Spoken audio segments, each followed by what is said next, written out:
I'm Percy Dove Tonsils. On this date in 1644, Massachusetts established the first two-chamber legislature in the colonies. So we can blame them for starting the trend. One chamber was for legislators who ate spicy food, and the other was for those without intestinal challenges. In 1778, Captain James Cook first saw the Oregon coast, which was just off the state of Oregon. Cheers could be heard from the shore. Hey, it's the Champagne guy. Famous botanist Luther Burbank was born on this day in 1849. Although he created wide successful varieties of flowers and vegetables, there were failures. For example, he crossed an avocado with a grapefruit. Not only did it taste awful, but it squirted seeds that could kill you. On this date, in 1854, the first sewing machine to sew buttonholes was invented, which means that buttons were pretty useless until then. It was between that and coming up with a stitching machine that sews buttonholes. On this date, in 1876, Alexander Graham Bell received a patent for the telephone. Yeah, well, that also paved the way for the robocall, so we consider it a wash.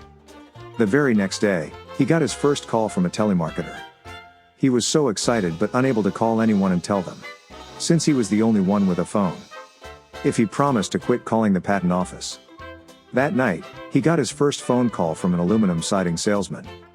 On this date in 1897, Dr. John Kellogg served his patients the world's first cornflakes at a mental hospital in Battle Creek, Michigan.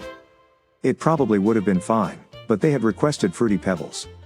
They said they were good. But when he poured a lot of sugar on them, the patients said, they're great. The patients liked them, but they were more cuckoo for Cocoa Puffs. What did the patient think? That giant cheese cats were about to attack, and they should escape on his magic blankie. In 1933, the board game Monopoly was introduced. It was a roll of the dice, but now and then, you have to take a chance. Or community chest card. At first, there was confusion between Past Go and Past Gas, but they eventually figured it all out. The time change weekend is this coming weekend, let the complaining begin. Laura Prepon, Orange is the New Black, that 70s show, turns 43 today. She's married to Ben Foster. Jenna Fisher of The Office turns 49. She's one of those actresses where you say her name, and people sign, aw. Rachel Weisz celebrates her 53rd birthday today. For at least 3 movies, she had mummy issues. We got to know her from the Mummy movies.